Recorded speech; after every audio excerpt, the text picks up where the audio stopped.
현 정부를 근거 없이 적폐 수사의 대상, 불법으로 몬 것에 대해 강력한 분노를 표하며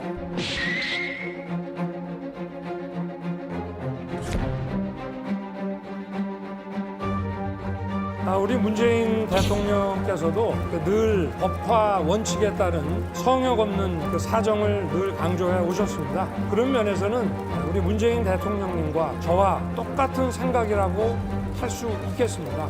저 윤석열의 사전에 정치 보복이라는 단어는 없습니다.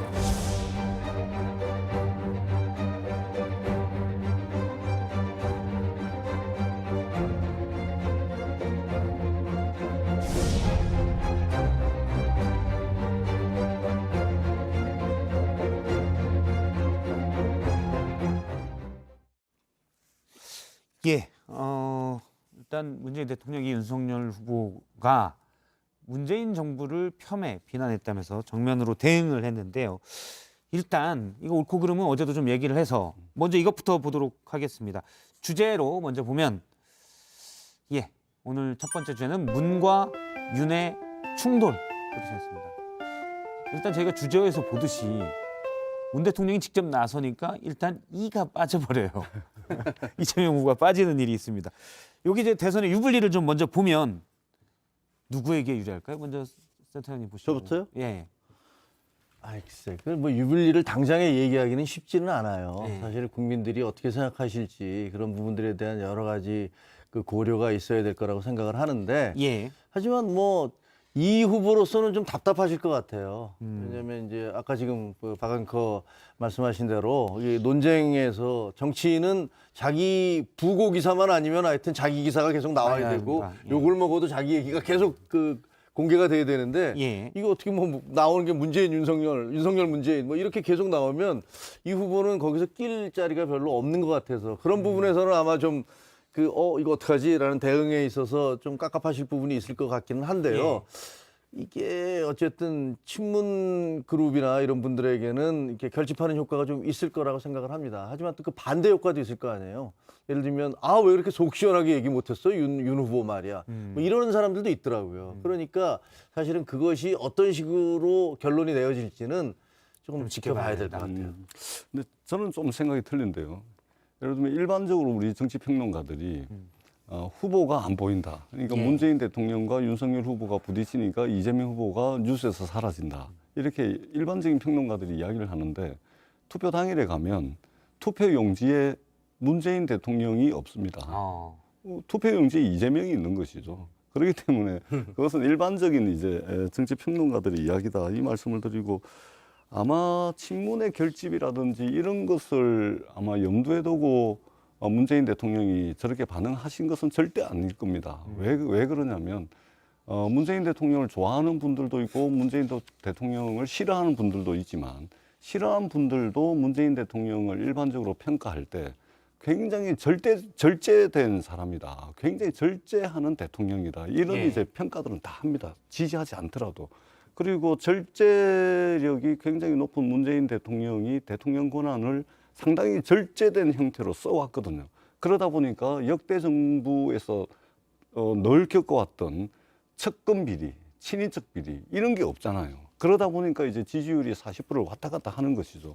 그렇기 때문에 굉장히 절제된 대통령 권한을 행사해왔던 문재인 대통령께서 이렇게 말씀을 하신 것은 어떤 진영의 유불리라든지 선거에 무슨 개입을 한다든지 그런 건 전혀 아니다. 이렇게 생각합니다. 사실은 저는 그 문재인 정부에 대한 평가는 뭐 지지하느냐 반대하느냐에 따라서 정권 교체를 원하느냐 정권을 재창출해야 된다라고 생각하느냐에 따라서 다를 거라고 생각을 하는데요.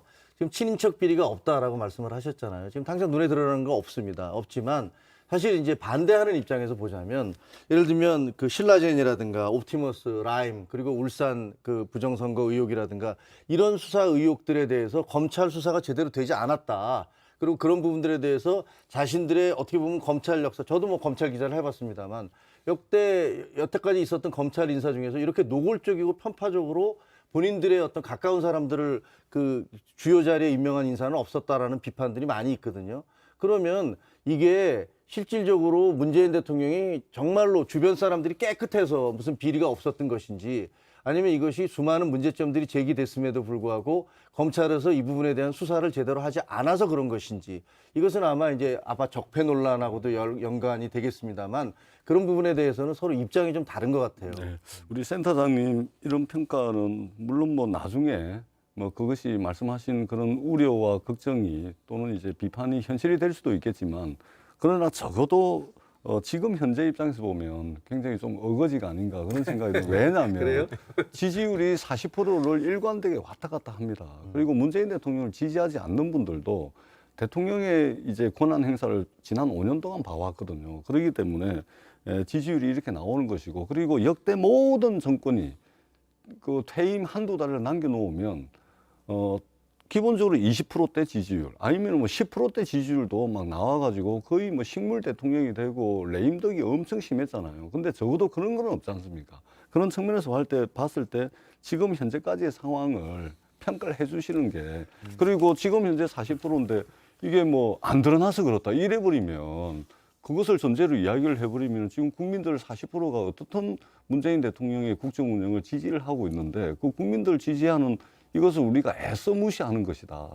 저는 이렇게 이제 말씀을 좀 드리도록 짧은 하겠습니다. 반박을 드리면 저는 이제 앞으로 대통령 지지도는 왜냐하면 우리나라가 완전히 진영으로 분리가 됐어요. 그래서 앞으로는 어떤 대통령이든지 자기 진영에 과거처럼 10% 20% 떨어지는 일은 거의 없을 거라는 그런 생각을 해요. 왜냐하면 나라 자체가 이제 우리 진영의 사람은 끝까지 보호해야 된다라는 그런 분위기로 많이 그러니까 가더라고요. 지역 논리가 많이 됐다는 네, 말씀이시죠. 그래서 예. 그거는 이제 좀 지켜봐야 되는데 예. 단지 문 대통령에 대해서 그 정권이 교체돼야 된다는 여론이 또 50%가 훨씬 넘게 나온다는 사실도 있기 때문에 그건 좀 그러니까 논란의 저는, 소지가 있다. 예, 그래서 그게 진영 논리 때문에 문재인 대통령 지지율이 40%다. 뭐 그렇게 뭐 해석을 할 수도 있습니다. 그러나 적어도 대한민국이 이제는 경제대국 또는 이제 글로벌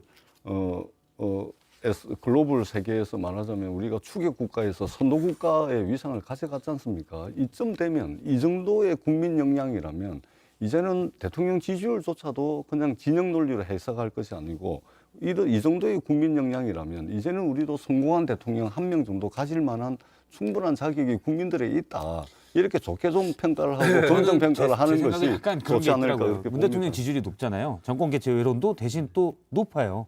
어떻게 보면 지지율과 정권 교체 여론을 합할 때 어떤 조사들에서는 100%가 넘는 경우가 있거든요. 그러니까 대통령 사람은 좋은데 이 정부의 정책 집행은 좀 문제가 있다. 그러니까 이렇게 생각하는 사람들이 일부는 있는 것 사람이 같아요. 좋은 이유가 뭐냐면 굉장히 절제돼 있잖아요. 굉장히 절제된 이제 은행, 절제된 대통령 권한 행사, 그 다음에 이제 특히 친인척 측근 비리 뭐 이런 부분들을 이제 예. 지지하지 않는 분들도 상당히 이제 그 부분은 평가를 하는 것이죠. 그리고 우리 국민 수준의 이제 국민 역량에 비춰본다면 우리도 어느 진영의 대통령이든 간에 우리 국민들이 이제는 좀 성공한 대통령 한 분 정도는 가질 만한 국민 수준이 됐다. 예, 맞는 말씀인데 저는 어떻게 생각하냐면요. 진영이라는 것이 나쁘지 않다고 생각해요. 예를 들면 민주당이든 공화당이든 미국에서 있고 우리도 지금 뭐 국민의힘이든 민주당이든 자기 당을 지지하는 정체성을 가지는 것들을 국민 모두를 예를 들면 정체성 없이 진영이라는 말로 나눌 필요는 없다고 생각을 해요.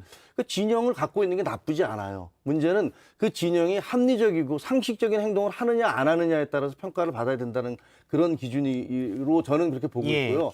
앞으로도 뭐 이 진영 부분은 강고히 유지될 것 같고 문제는 그렇다면 문 대통령이 성공한 대통령이시냐에 대해서는 오늘의 주제가 아니니까 저는 예. 얘기 안 하겠지만 전 의원님과 저는 다른 생각을 하고 있다. 알겠습니다. 그러니까 자, 이 센터장님- 부분을 좀 예. 보도록 하겠습니다. 문 대통령이 최근 진행된 세계 7대 통신사와 합동 인터뷰에서 이 부분은 노무현 전 대통령을 언급을 했습니다. 내용을 보면 과거 노무현 전 대통령의 재임 중 탄핵 후폭풍과 퇴임 후에 비극적인 일을 겪고서도 우리 정치 문화는 근본적으로 달라지지 않았다라고 했습니다. 사실 노 전 대통령에 있었던 일은 문재인 대통령으로서는 사실 언급하기 되게 꺼려지고 기억을 꺼내기조차 뭐 이렇게 좀 마뜩지 않을 일인데 이렇게 했거든요. 일부에서는 노무현 전 대통령 소환한 게 좀 너무 나간 것 아니냐. 이분은 윤석열 후보 인터뷰 전에 나왔던 했던 인터뷰입니다. 여기 대해서는 어떻게 보시는지? 그러니까 이제 대통령께서 임기를 이제 얼마 남겨놓고 있지 예. 않지 않습니까? 그런 측면에서 이제 지난 한 5년 대통령으로서의 시간을 좀 돌이켜보는 그런 이제 마지막 아마 인터뷰였을 겁니다. 그런 측면에서 이제 한국 정치를 큰 틀에서 바라본 것이죠. 여전히 지금 대통령 선거가 펼쳐지고 있고 그동안 문재인 대통령 5년 동안 사실은 여야정 국정협의체라든지 상설협의체 이게 이제 취임하시고 난 뒤에 얼마 안 돼가지고 구성이 됐는데 결국은 이제 식물이 되고 그런 그 다음에 진영 간 이제 격렬한 분열과 갈등 이것이 이제 격화되는 대선 과정을 좀 보면서 이 국민 통합이라는 이 과제가 정말로 이게 한국 정치 문화에서는 요원한 것이 아니냐 이런 이제 아쉬움을 이제 말씀을 하신 것이고 그 과정에서 우리가 이제 노무현 대통령의 서거를 가장 가까이에서 지켜보신 분이 문재인 대통령이거든요. 그런 측면에서 본다면은 마침 이제 이 윤석열 후보의 중앙일보 인터뷰 이전에 한 것이라 하더라도 이게 일종의 이야기가 이제 좀 이어지다 보니까 예. 과도한 해석이고 어떻든 노무현 대통령 서거를 통해 가지고 우리가 국민 통합으로 좀 더 나아가고 정치권이 좀 앞장서 가지고 어떤 분열을 막아내고 갈등을 좀 조정하는 그런 이제 역할을 좀 했으면 좋겠다라는 큰 틀에서의 문재인 대통령의 시각을 드러낸 것이다 이렇게 평가를 합니다. 저는 뭐 그 문 대통령이 뭐 감회가 남다르실 거라고 생각을 해요. 이제 퇴임 얼마 안 남겨놨잖아요. 그리고 또 노무현 대통령 생각도 나시겠죠. 그런 부분에 있어서 뭐 이분이 하신 말씀을 폄훼하거나 그럴 필요는 없다고 생각을 합니다. 근데 저는 뭐 여기에 다 동의를 하거든요. 우리의 정치 문화가 근본적으로 달라지지 않았다라고 하는 말씀, 그리고 증오하고 대립하며 분열하는 양상이 크게 우려된다. 이 부분도 저는 100% 동의를 합니다. 예. 그런데 사실은 또 그 책임 문제를 묻는다면 어쨌건 지금 이 문재인 정부 5년 동안에 심지어는 자기 국민을 상대로 토착 왜구라는 표현까지 써가면서 이 자기 국민들을 친일과 반일로 나누었던 그런 조국 장관께서 뭐 죽창가를 얘기하시면서 그런 얘기를 해서 많은 사람들이 반발을 했던 기억이 나고, 실제로 야당에서도 왜 이렇게 통합의 정치를 안 하느냐, 왜 그렇게 자기 진영만을 생각을 하면서 분열의 정치를 하느냐, 대통령 취임사 때 그렇게 말씀하지 않으셨지 않느냐, 모두의 대통령이 되겠다고 약속하지 않으셨느냐, 이런 얘기를 계속 해왔었어요. 근데 사실 이제 뭐 퇴임 몇 달 안 남으셨는데 이 말씀을 하시는 건 정말 만시지탄이고, 그리고 저 역시도 언론인으로서 계속 그런 주장을 해왔던 그 바이기 때문에, 하지만 이 대통령께서 말씀하신 거, 우리가 지금 이렇게 분열이 계속되고 있다, 극단적인 분열이 계속되고 있다는 말은 저는 동의를 합니다. 그 문재인 대통령이 토착 왜구라는 표현을 썼던가요? 아니요. 그렇진 않죠. 이 정부에서 예를 들면 조국 장관 같은 경우는 이 죽창가를 틀면서 토착외구를 몰아내야 된다는 식의 얘기들을 하셨단 말이에요. 그리고 지금 민주당에서 핵심적인 자리에 있는, 쉽게 말하면 친문이라는 분들이 그 반일 그 불매 운동이 벌어질 때 얼마나 강력하게 자기 국민들에서 그 동참하지 않는 분들에 대해서 비난을 해왔던가를 생각을 해보면 저는 그럴 수 없다라고 생각을 하거든요. 그러니까 국민들이 반일 그 불매 운동 이것을 그 맥락 없이 말씀을 하시다 보니까 굉장히 부적절한 것처럼 한일 관계라든지 외교 관계를 생각지 않고 그냥 뭐 이렇게 하신 것처럼 말씀을 하시는데, 그때가 어떤 상황이냐면 이 일본이 느닷없이 그리고 기습적으로 우리에게는 굉장히 중요한 소재 부품 장비 중에 일부 불화수소라든지 이런 것들을 수출하지 않겠다라고 선언을 한 겁니다. 이것은 뭐냐면은 외교, 그러니까 외교 관례에도 어긋나고 기습적으로 말하자면 경제적 침략이었던 것이죠. 물론 그 뒤에 우리가 이제 소부장, 소재 부품 장비 펀드도 만들고 해가지고 불과 6개월 만에 기술 독립을 했습니다만, 그 상황에서 민주당 인사들이 국민들이 벌이고 있는 일본 제품에 대한 반일 불매 운동, 이것은 당연한 것이죠. 이것이 어떻게 잘못된 것이고 이것을 어떻게 국민 분열을 일으키는, 그러면 일본에 동조를 해야 됩니까? 아니 일본의 그러니까 말이야. 그러니까 저는 맥락을 말씀을 하셔야죠. 일단 잠시만요. 이거를 토착외구란 가지고 표현은 이걸 제가 가지고 확인해 이제 보니까 분열의 정치라고 말씀을 김태년 하시니까. 원내대표가 과거에 제가 하는 일이 여기서 두 분 사이에서 확인하는 거여서 김태년 원내대표가 과거에 일본의 부품 주부품 수준 제할 때 쓴 적이 있습니다. 당시 이제 어떻게 할 건지는 여기서 주제가 아니어서 오늘 이 부분은 여기까지만 하고요. 일단 대통령과 야당 후보에 관련돼서 여당은 윤석열 후보의 정치 보복을 막아야 된다는 입장이고 야당은 대통령의 선거 개입이다라는 입장입니다. 이제 다시 문 대통령의 어제 발언에 대한 좀 규정, 해석 이런 것들을 얘기해 보도록 하겠습니다. 윤호중 원내대표와 김기현 국민의힘 원내대표의 말을 차례로 듣겠습니다. 사적 복수에 젖어서 이명박 정권 때 겪었던 이 망국적 정치 보복의 역사를 다시 되돌려 놓으려는 잘못된 시도를 막아내겠습니다.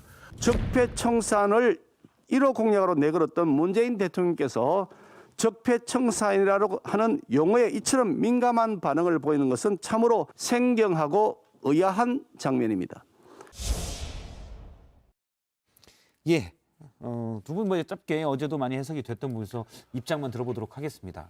어떻게 생각하시는지요? 이제 뭐 보통 사람들도 그렇고 자기의 장점, 자기가 가장 잘하는 일을 하잖아요. 예. 뭐 대통령 후보도 마찬가지입니다. 윤석열 후보의 가장 강점, 가장 잘할 수 있는 거 뭐겠습니까? 뭐 수사, 검사 출신이니까. 예, 수사, 구속 뭐 이런 거 아닙니까? 이제 윤석열 후보가 이제 문재인 정권을 적폐 정권으로 규정을 하고 그리고 이제 정치 보복을 하겠다라고 사실상 선언을 한 것이죠. 정치 보복이 아니라고 이야기를 하는데 세 가지 측면에서 완벽한 정치 보복 선언을 한 겁니다. 세 가지 측면에서. 세 가지 다 말씀하시면 저희 시간이 많이 그렇습니까? 짧게 말씀드릴게요. 가장 중요한 것만 해주세요. 그러니까 이제 아주 구체적인데 서울중앙지검장을 누굴 앉혀서 그다음 앉히겠다. 검찰총장은 자기와 같은 사람 앉히겠다. 자기와 같은 사람은 뭐냐면은 검찰의 중립성을 훼손하고 나와가지고 선거에 출마하는 윤석열 총장이죠. 그러니까 이제 정치 검사를 앉히겠다는 것이죠. 그리고 두 번째는 청와대 민정수석실 폐지하겠다는 겁니다. 그러니까 경로와 절차가 복잡하고 또 사고도 날 우려가 있으니까 최측근 검사들로 친위 부대를 꾸려서 검사를 완전히 장악해가지고 민정수석실을 없애버리고 바로 직속 친위 부대로 검사를 만들겠다. 예. 이 이야기를 한 거. 그다음 세 번째는 관여하지 않겠다. 김건희 씨가 그랬잖아요. 우리가 관여하지 않아도 검찰 경찰이 알아서 입건하고 다 한다. 그래서 권력이 무섭다 이렇게 이야기를 했잖아요. 일단 뭐 민정수석실 폐지에 대해서 어차피 검찰총장 출신이 만일 대통령이 된다면 본인이 직접 지휘해도 되니까 아니, 그런 맥락으로 그렇죠. 지금 예. 해석을 했습니다. 그걸 지휘를 하겠어요. 아니, 저는 야, 너 민주당에서 이거 좀 해라고 이제 얘기해도 되는 이시다는 말씀이시죠? 예. 저는 만약에 윤 후보가 아주 노련한 정치인이거나 정치를 오래 한 분이라면 이렇게 거칠게 얘기하지 않았을 것이다라고 생각을 해요. 그리고 우리도 기자지만 이게 질문에 대한 답이에요. 질문 자체가 짓고 나면 전 정권 적폐 청산 수사를 할 것이냐라고 질문을 한 거예요. 근데 저희가 좀 착각하는 게 적폐라고 하는 것들이 사실은 개념이 불분명한 거예요. 뭐가 적폐죠? 예를 들면 이게 법률적 개념이 아니잖아요. 범죄라고 얘기를 만약에 치환하면 만약 기자가 이렇게 질문했어요. 문재인 정부에서 범죄가 저질러진 게 있다면 수사를 해야 된다고 생각하십니까? 라고 물어본다면 누구도 거기에 대해서 아니요라고 얘기할 수 없을 겁니다. 왜냐하면 대통령을 비롯해서 모든 국민은 법 앞에 평등하기 때문에 잘못을 저질렀다면 당연히 처벌을 받아야 되고 수사의 대상이 되는 거죠. 근데 여기다 적폐라는 단어를 쓰니까 이 적폐라는 단어가 과연 뭘 의미를 할까? 어떻게 보면 적폐라는 건 이제 정치적인 단어잖아요. 그런 성격이 있어요. 범죄에 대한 것인데 그 범죄에 대한 그 범죄를 규정하는 사람들의 시각과 가치관 같은 게 들어있단 말이에요. 그래서 우리는 그것을 그냥 별 생각 없이 적폐 이렇게 얘기를 해왔는데 그 질문에 대한 답에서 나온 거예요. 그 질문에서. 근데 이 질문을 만약에 범죄 저질렀으면 처벌해야 됩니까? 그러면 당연히 처벌해야 됩니다라고 얘기를 했을 거라고 생각을 해요. 일단 제가 적폐 또 두 분이 얘기하시는 동안 제가 열심히 네이버 어학사전을 찾아봤습니다. 적폐 짧게 설명이 되어 있네요. 오랫동안 쌓이고 쌓인 폐단. 그러니까 그래서 정확한 용어는 켜켜이 사실은 쌓여 있는 그렇죠. 폐단이라는 거죠. 사실은 뭐 켜켜이. 의미만 보면 비리나 범죄 이것과는 약간 뉘앙스가 다른 잘못된 제도나 시스템이나 관행이나 계속 잘못됐다는 거죠. 예, 뭐 이런 것들이 계속되어 왔으면 이거 고쳐나간다면 그걸 반대할 사람 없을 거잖아요. 그러니까 우리 센터장님 길게 말씀을 해주셨는데 이제 청와대 문재인 대통령께서 이제 강하게 이제 반박을 하는 것이 뭐냐면 민주당 정권이 검찰을 이용해서 수많은 범죄를 저질렀다. 이 윤석열 후보 발언이잖아요. 민주당 정권이 검찰을 이용해서 수많은 범죄를 저질렀다.